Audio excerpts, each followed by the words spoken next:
ज्ञान प्राप्ति के हमारे सभी साधक मित्रों का अभिवादन करते हैं।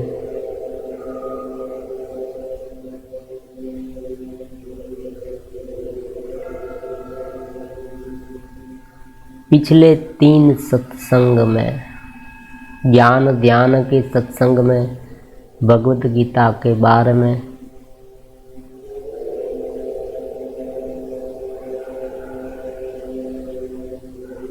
डीप चर्चा हमने की।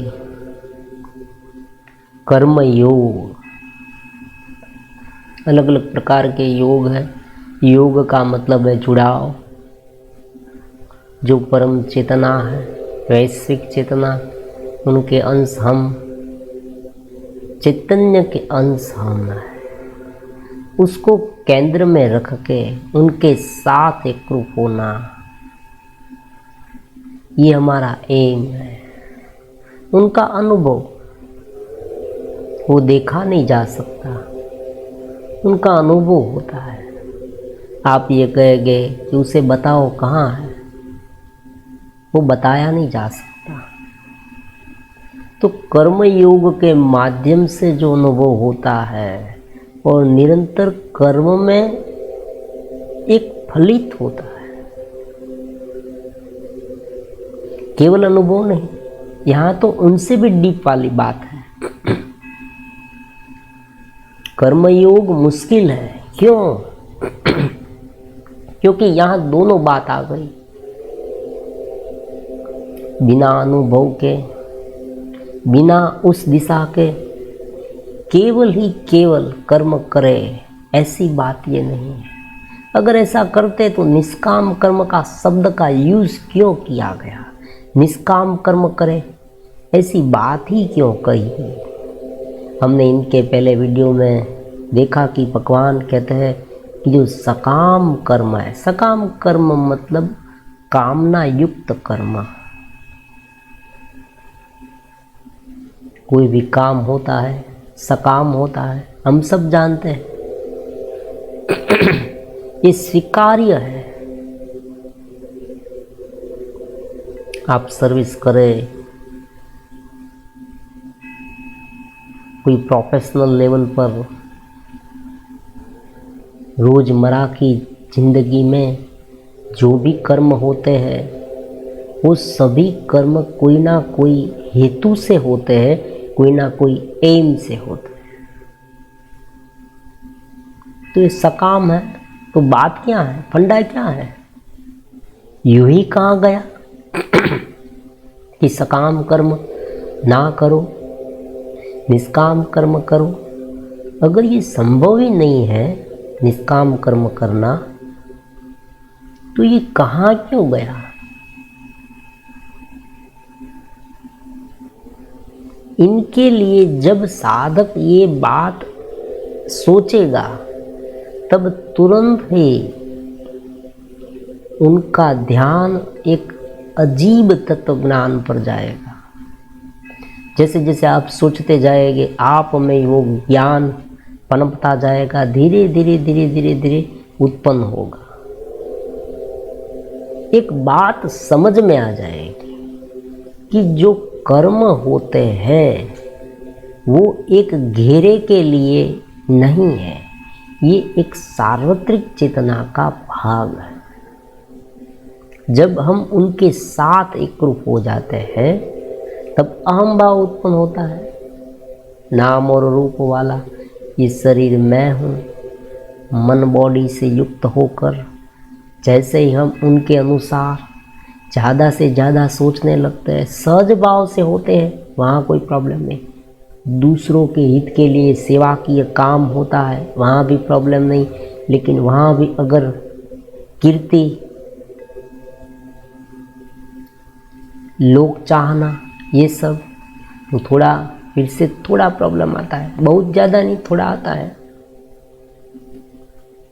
थोड़ा बहुत वो भी निष्काम हो गया, लेकिन उनके थोड़े परसेंटेज कम मिलते हैं। और जो विपरीत कर्म है वो तो हम सब जानते हैं। तो ये पूरी जो थियरी है कर्म की, वो अंत में चित्त शुद्ध पर डिपेंड करती है। चित्त शुद्ध नहीं तो जो कर्म होते हैं वो कैसे हो गए?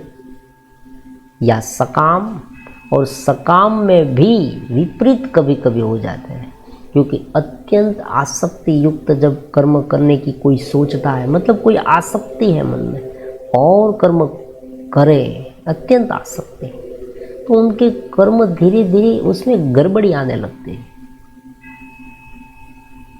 विपरीत होने लगते हैं। तो ये बात को ध्यान में रखते हुए भगवान ने निष्काम कहा। कर्म करना है, जीवन जीना है, लेकिन उस जीवन में हमें ये ध्यान रखना है कि केंद्र जो हमारा है, जो चेत स्थिति, आत्मस्थिति है, वो बरकरार रहे।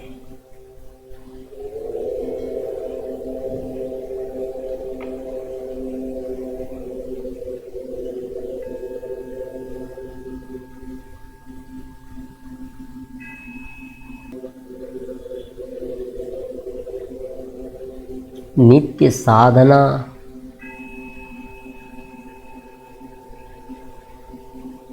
ज्ञान ध्यान से आप जुड़े हैं तो धीरे धीरे आपके कर्म में अवश्य बदलाव आएगा, डेफिनेटली आएगा। शुद्ध चित्त कब होगा?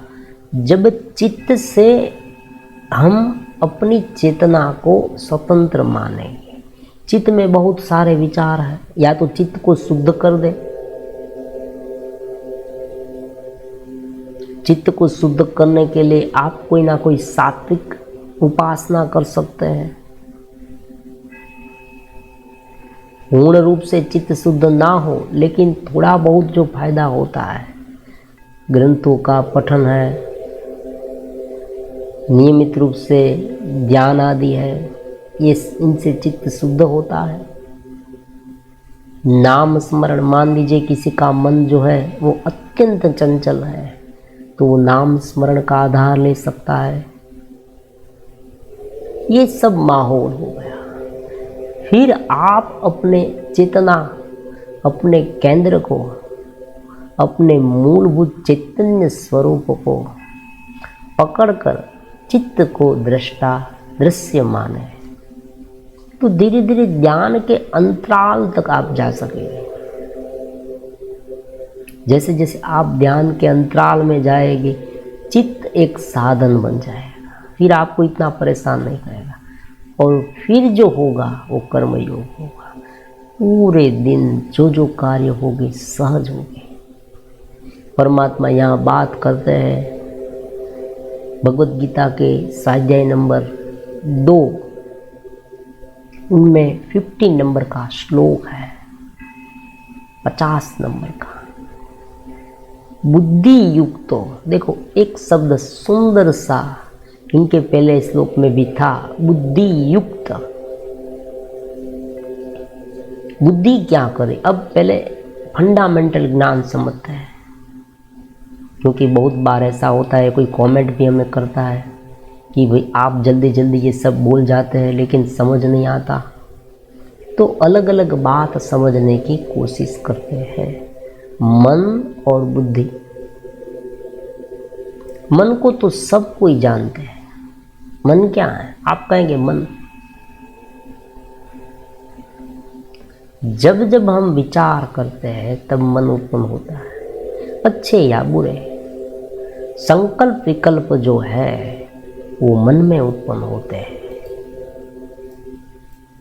संकल्प विकल्प जो है वो मन में उत्पन्न होते हैं।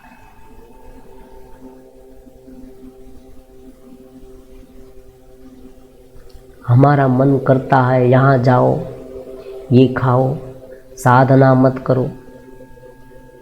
क्यों करते हो? ध्यान में बैठे उठ जाने की इच्छा होती है, कोई भी अलग कर्म करने की इच्छा हो, कोई भी इच्छा हो सकती। मन नहीं लगता, ये जो वर्ड्स है ना, आपने बार बार सुना होगा, मेरा मन नहीं लगता इस कार्य में। मन कोई और दिशा में है।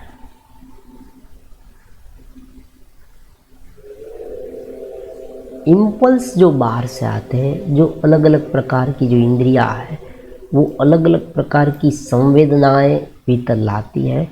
उस संवेदना में कौन सी संवेदना पर ज़्यादा काम करना है वो बुद्धि निर्धारित करती है, मन नहीं। जब मन में से कोई एक निश्चयात्मक बुद्धि वाला भाग जो है वो बुद्धि कहलाती है। तो ये जो बुद्धि है वो निर्णय करती है। तो यहां पर ये शब्द बहुत उपयुक्त है, बुद्धि युक्तो। बुद्धि समत्व बुद्धि योग से कहा गया है, समान बुद्धि योग। संभाव से जो अलग अलग प्रकार के हमारे मन में जो हमारे सामने भाव उत्पन्न होते, अलग कर्म उत्पन्न होते, उसमें से समदृष्टि रखना वो कौन तय करेगा? आप कहेंगे मन नहीं कर सकता। क्यों? क्योंकि मन तो चंचल है, मन स्वयं चलित है, इधर उधर भागने वाला है। तो मन कैसे तय करेगा? उनके पर एक निश्चयात्मक मन है, उसे हम बुद्धि कहें। तो ये बुद्धि का काम है।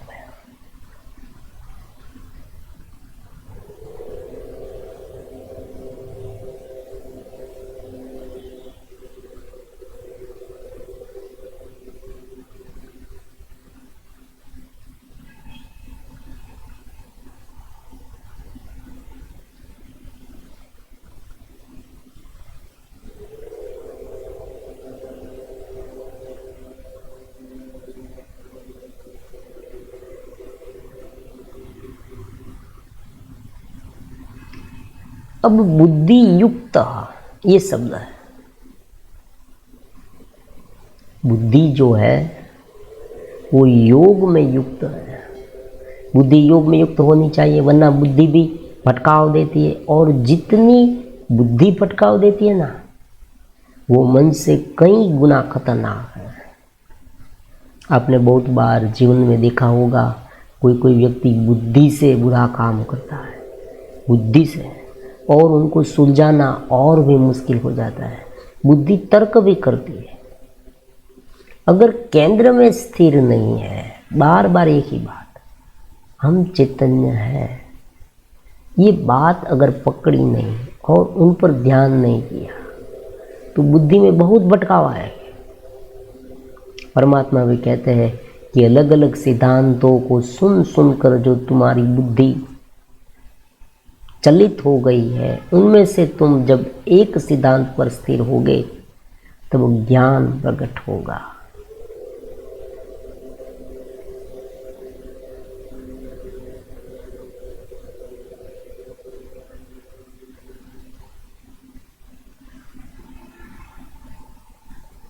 तो बुद्धि को स्थिर करने के लिए भी चेतना की आवश्यकता होती है, क्योंकि बुद्धि स्मृति पर काम करती है। आसपास का माहौल, आपके जीवन में क्या कुछ बना है, क्या कुछ घटा है, आपने भूतकाल में क्या कुछ किया है, आपके साथ कोई कैसा बर्ताव कर रहा है, ये सब कुछ धीरे धीरे एक मेमोरी में स्टोर होता है। उसे स्मृति कहते हैं, संस्कार कहते हैं। उस संस्कार के अनुसार व्यक्ति कार्य करता है। आप तुरंत कह देंगे कि उनके संस्कार अच्छे नहीं, वो करना तो चाहता है लेकिन उनका संस्कार जो है ना वो अच्छा नहीं।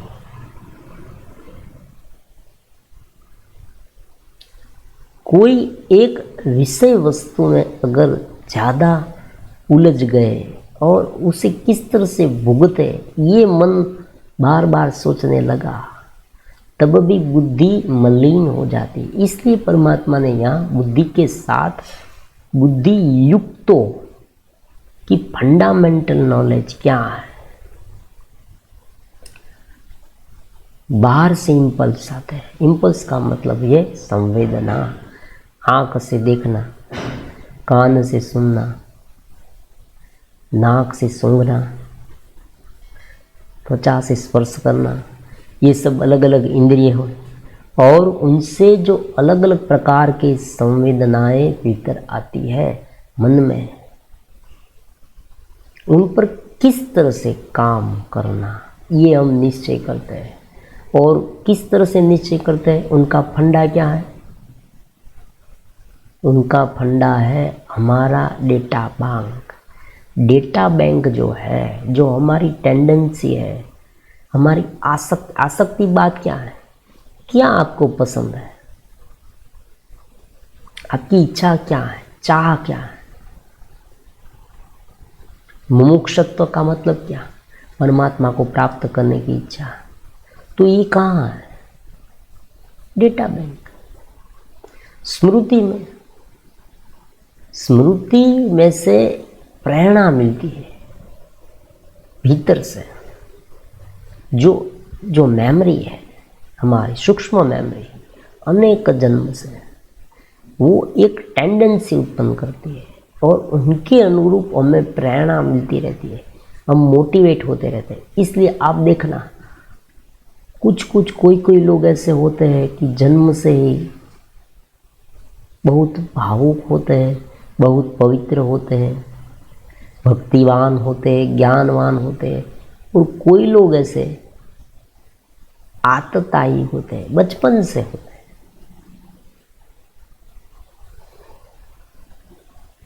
जन्म से ऐसा होता है कभी कभी। और कभी क्या होता है, कोई ऐसी घटना घटे तो पुराने संस्कार जाग जाते हैं। इस तरह से एक टेंडेंसी बनती है, एक हमारी अभिरुचि बनती है, एक रुचि बनती है। उनके अनुसार हम चलते हैं। आप ये वीडियो क्यों देख रहे हैं? आपको कोई चाह तो है? आप चाहते हैं कि मुझे ज्ञान मिले, मेरा भीतर का विकास, डेवलपमेंट हो, मैं मेरे स्वरूप से मिल पाऊँ, जहाँ से मैं बिछड़ा हूँ। और दूसरी बात, कोई ना कोई, हर एक व्यक्ति आनंद चाहता है, वो इनडायरेक्टली अपने स्वरूप से ही मिलना चाहता है, उसे ज्ञान नहीं है।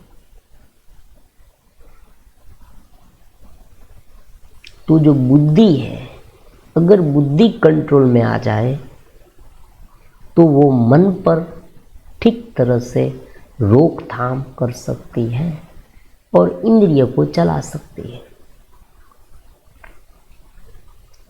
हमने बहुत बार ऐसा पिक्चर देखा होगा कि भगवान के हाथ में एक भगवान रथ पर बैठे हैं और उनके हाथ में लगाम है 6 घोड़े की, 5 प्रकार की इंद्रियां और 1 इंद्रिया मन। 6 इंद्रिय की जो लगाम है वो परमात्मा के हाथ में है, परमात्मा सारथी।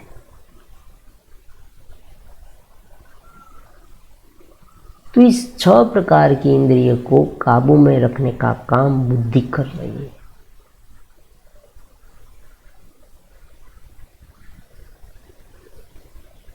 कर्म योग में बुद्धि का महत्व है, क्योंकि जब हम काम करते हैं, समत्व बुद्धि योग कब होगा? समान भाव कब होगा? जैसे ही मन कहीं पर लुढ़क जाए, बुद्धि उसे रोक देगी।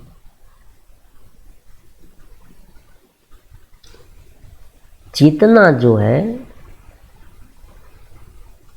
उनका पहला जो अंश है बुद्धि के साथ होता है, उसे चिदाभास कहेंगे। फिर धीरे धीरे वो मन के साथ गिर जाता है, इंद्रिय के साथ गिरता है, अहम भाव उत्पन्न होता है।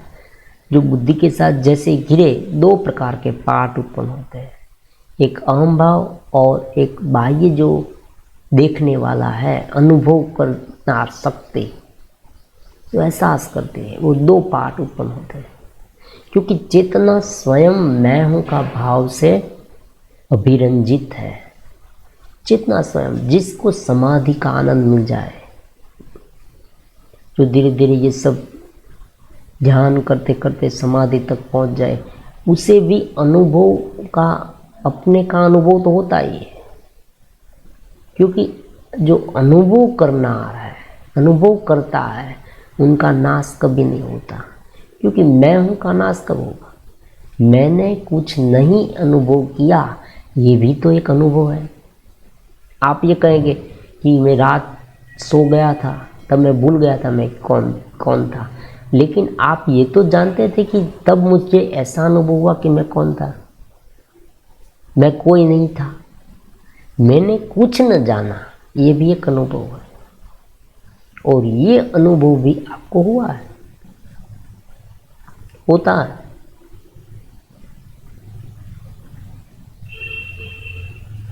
तो जो बुद्धि है वो मेन पार्ट आत्मा, लेकिन उनका जो जब इम्प्लीमेशन होता है जगत में, तो बुद्धि करती है। इसलिए परमात्मा कहते हैं बुद्धि युक्त हो, बुद्धि को युक्त करो, समत्व बुद्धि योग जहाती है।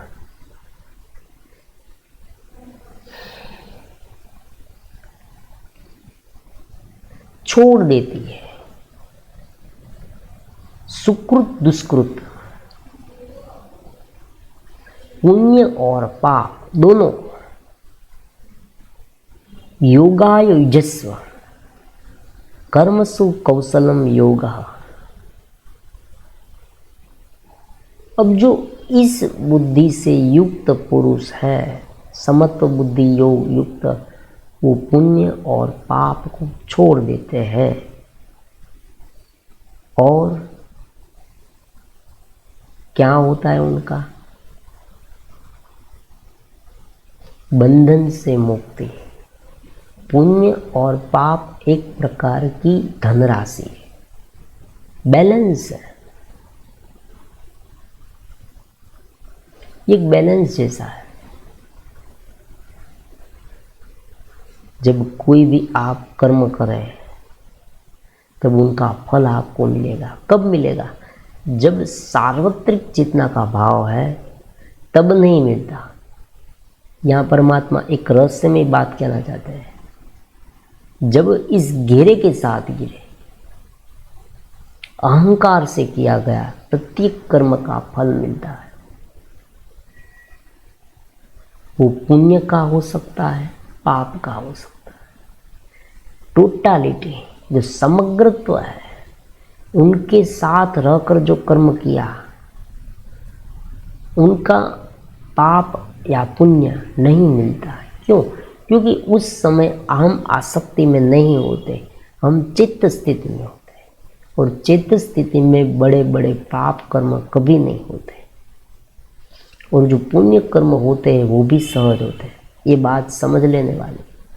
क्यों? क्योंकि सभी प्रकार के विपरीत पाप कर जन्य जो कर्म है ना, वो आसक्ति से होते हैं। आप देखना, बारीकी से ये निरीक्षण करे तो ही पता चलेगा, ऊपर ऊपर से कुछ नहीं पता चलेगा। जब भी विपरीत कर्म होता है तब आप उनकी तह पे जाए, छानबीन करें, आपको मालूम होगा कि कोई ना कोई ऐसी आसक्तिजन्य और ज़्यादा विपरीत भाव में ले जाने वाली वृत्ति उनमें उत्पन्न हुई होगी, तब ही वो ये कार्य कर पाया होगा। और दूसरी बात, जब वो सहज भाव से अगर वो कार्य करता है, मान लीजिए वो सैनिक है, आप कहेंगे भी हिंसा, किसी व्यक्ति को मार देना, ये बहुत ही जघन्य पाप है, आप जानते हैं। लेकिन सैनिक के लिए उनका ड्यूटी का भाग है, तब क्या होगा? तब उनकी जो मन की वृत्ति, मन का जो भाव है ना, वो मापा जाएगा। क्यों? क्योंकि आने वाले समय में उनकी डेथ हो जाएगी, मृत्यु हो जाएगी, तो दूसरे जन्म में जो लिंग शरीर जाएगा, वहाँ उनके मन की, बुद्धि की जो टेंडेंसी है ना, जो वृत्ति की, वो जाने वाली है और उनके अनुसार उसे जन्म मिलने वाला है ना। कोई एक जज बैठा है और लिखता है कि इस व्यक्ति ने ये काम किया, तुम उसे वहाँ भेजो, ऐसी बात नहीं है। और ऐसा संभव नहीं हो सकता, क्योंकि इतने सारे जीव हैं। तो अलग अलग जीव जो सोचते हैं, अलग अलग जीव जो जिनकी बुद्धि है, जितनी अशुद्ध है, जितना उनका भावांक जो है, अंक है, सूचकांक नीचे वाला है, सेक्सुअल मतलब विषयात्मक और भावनात्मक, विपरीत भावनात्मक जितने अंक है माइनस, उनके अनुसार उसे जन्म मिलता है। अब देखे जो ड्यूटी कर रहा है उनके मन में क्या होगा, वो कोई अपने लिए नहीं कर रहा, मुझे ये मिल जाए, मुझे वो मिल जाए, मुझे मैं इसे मार दूँ, उनके पास से ले लूँ, ये तो नहीं है। वो एक देश के लिए ड्यूटी कर रहा है, काम कर रहा है। जो व्यक्ति एक दूसरे व्यक्ति के पास बहुत धन संपत्ति है, उनके लिए धन संपत्ति उनके पास से ले लेना चाहता है और उसे मार दे, और एक सैनिक जो है वो अपने ड्यूटी पर खड़ा है और उसे मार दे, उसमें आसमान जमीन का फर्क है।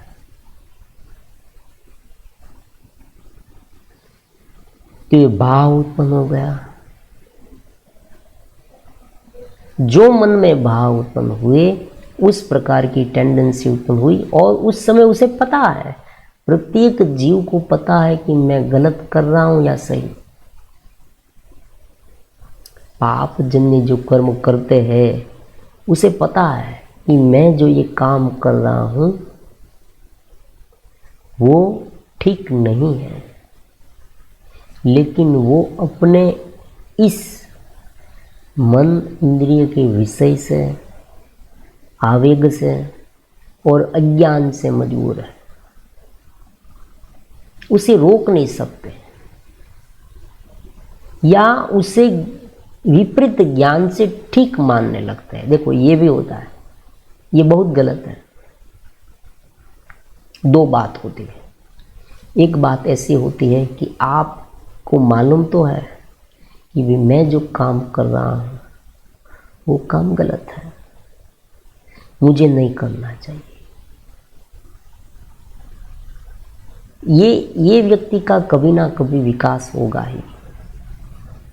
जो भी काम विपरीत कर रहा है उसे मालूम है, लेकिन वो उनसे जो मिल रहा है उनमें इतना आसक्त है कि ये काम वो छोड़ना नहीं चाहता।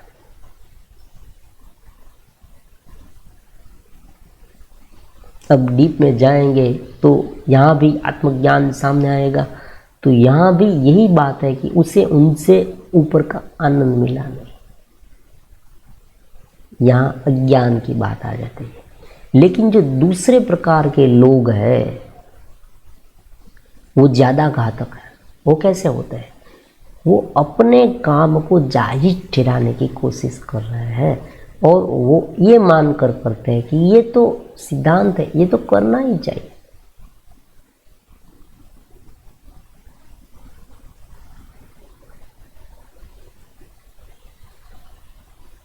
भोग में मन बार बार जाता है तो कभी कभी कोई व्यक्ति इतना बुद्धिमान होता है, वो ये बता देता है कि भाई इंद्रिया है, भोग तो करेगी, भोग में रहो, इसमें क्या नहीं है, परमात्मा ने ये सब बनाया है हमारे लिए, तो ये तो करना चाहिए। देखो एक सिद्धांत पर वो काम करने लगा। तो इस तरह की विपरीत फिलोसॉफी युक्त होकर अगर वो काम करने लगे तो ज़्यादा उलझन में पड़ जाएगा। इसीलिए ये सब इतनी संभावना है यहाँ कर्मयोग में, क्योंकि ये मशीन जो है ना, ये मशीन पूरा वो अब बाहर निकलने वाला है।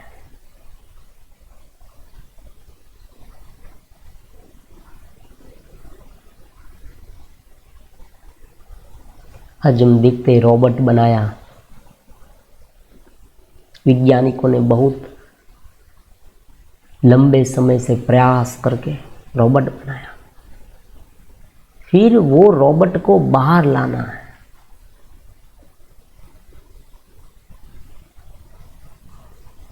बहुत ध्यान रखना पड़ेगा।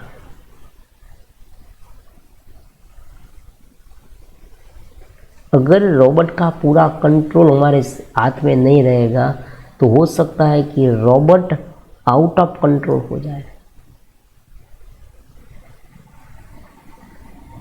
अगर रोबोट को स्वयं बुद्धि आ गई और उसे आपने ऐसा प्रोग्राम फिट कर दिया लेकिन उसमें कुछ गड़बड़ी आ गई प्रोग्राम में, तो हो सकता है रोबोट आपको बचाने के बजाय आपको मारने लगे।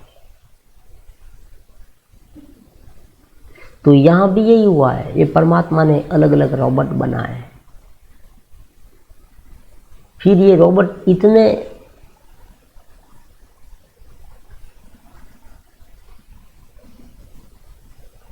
हावी हो गए अपनी वृत्तियों से, अपने ख्यालों से, कि वो उनकी सृष्टि का ही नाश करने लगे।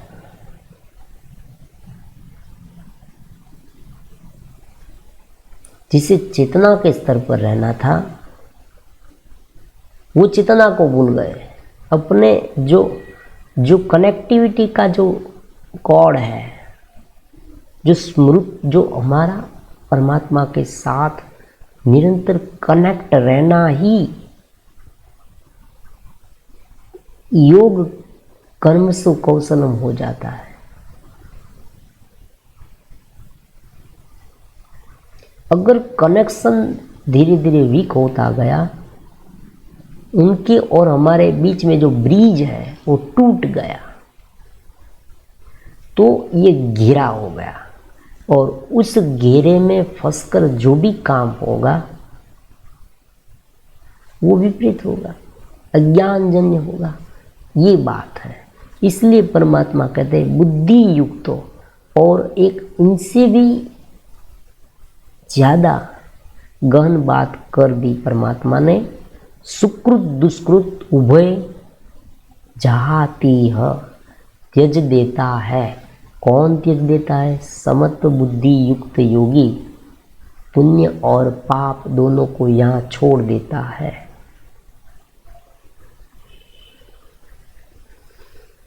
इस लोक में छोड़ देता है, यहाँ से कुछ ले नहीं जाता।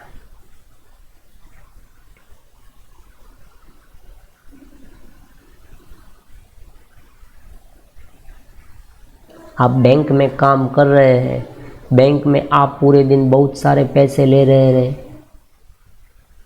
कैशियर का काम करते हैं, तो शाम को क्या करते हैं, सारे पैसे जमा करा देते हैं, घर नहीं ले जाते।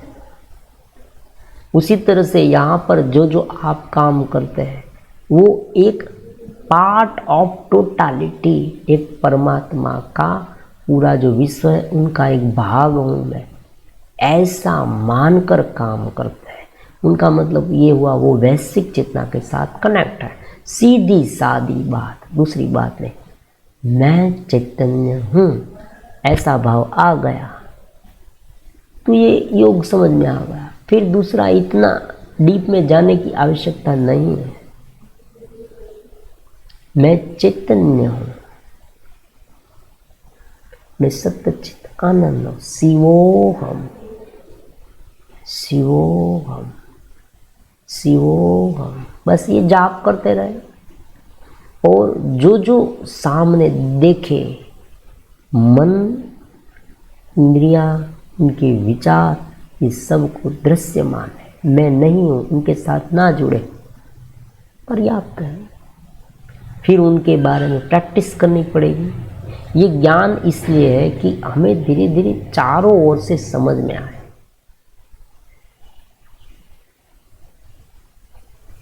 मैं चैतन्य हूँ, मैं शुद्ध बुद्ध मुक्त हूँ, ऐसा भाव धीरे धीरे डेवलप होता जाएगा तो अपने आप ये होता जाएगा। और ये जब होता जाएगा तब मैं चैतन्य हूँ का भाव अपने आप डेवलप होगा। दोनों एक दूसरे के साथ मिले हुए हैं। अगर कोई व्यक्ति बाहर से धीरे धीरे ये काम करने लगे, मतलब जब भी आप काम करें तब आप ये सोचें कि ये मैं नहीं कर रहा हूँ, परमात्मा का है, तो धीरे धीरे आप में ये, क्योंकि काम करते हैं ना तभी तकलीफ होती है।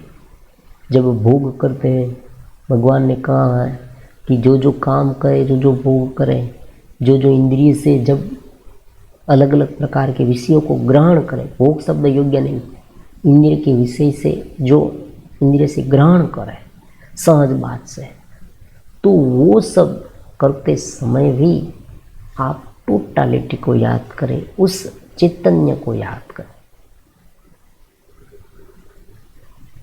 तो धीरे धीरे धीरे धीरे कर्मयोग अपने आप सिद्ध होता जाएगा, सहज रूप से होगा।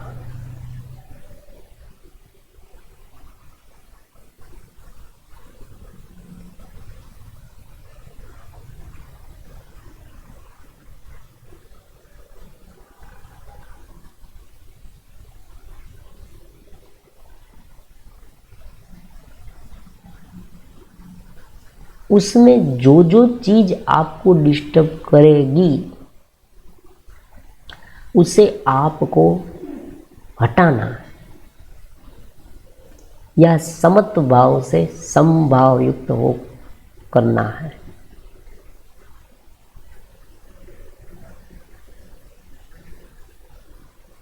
क्रोध आया, द्वेष आई, ईर्ष्या आई, अत्यंत वासना आई, कभी कभी हताश हो गए, निराश हो गए, आत्मविश्वास चला गया, ये सभी बात में आप धीरे धीरे चैतन्य हूँ मैं और मैं उनका अंश हूँ ये बात समझकर, इसीलिए बुद्धि युक्त कहाँ है, समत्व बुद्धि योग।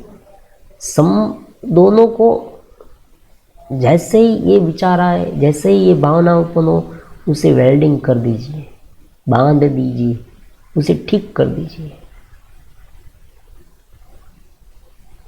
तो धीरे धीरे धीरे धीरे धीरे एक ऐसी स्थिति बनेगी कि आप संभाव युक्त हो जाएंगे, और जैसे ही आप संभाव युक्त हो और थोड़ा सा भी ध्यान करें, आंखें जैसे बंद करके भीतर जाने की कोशिश करेगी, तुरंत आप वहाँ चले जाएंगे। क्यों? क्योंकि बाहर का घेरा तो शुद्ध है। समत्व बुद्धि योग से हमने चित्त शुद्ध कर लिया है।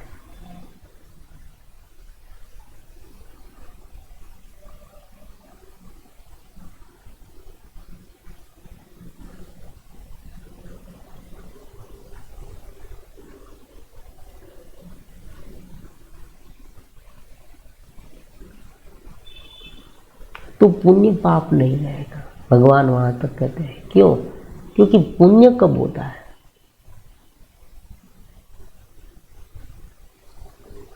जब हम ये माने कि ये जो घेरा है हमारा, हम जो है हमें अच्छा मिलना चाहिए, सुख मिलना चाहिए इस शरीर को ही, ये सब मान मान कर हम अच्छे या बुरे कर्म करने लगे।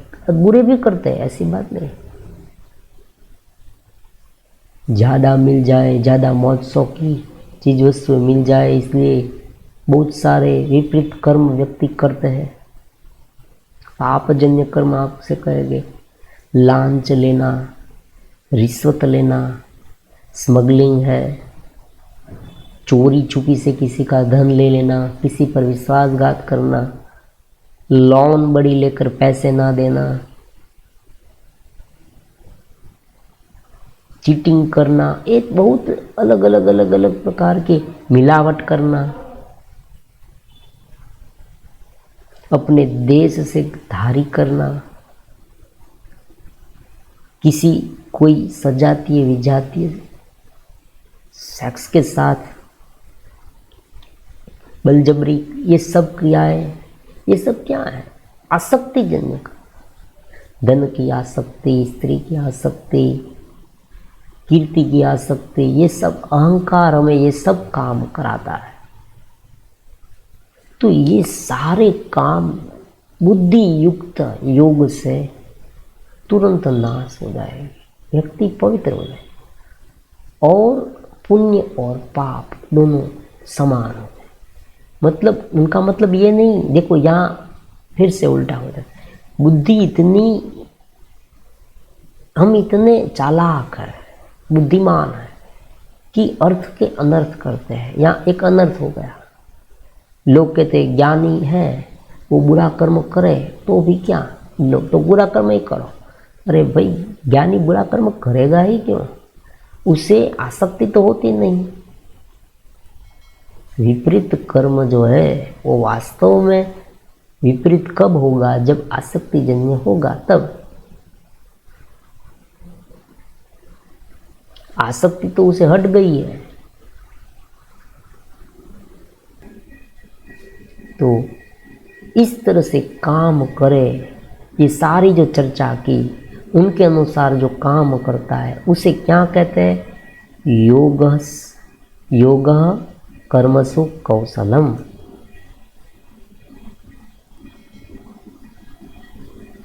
योग का मतलब ही यही है कि जो कार्य है वो कुशलता से हो। कुशलता मतलब समत्व बुद्धि योग से, कुशलता पूर्वक काम करना योग हो जाता है।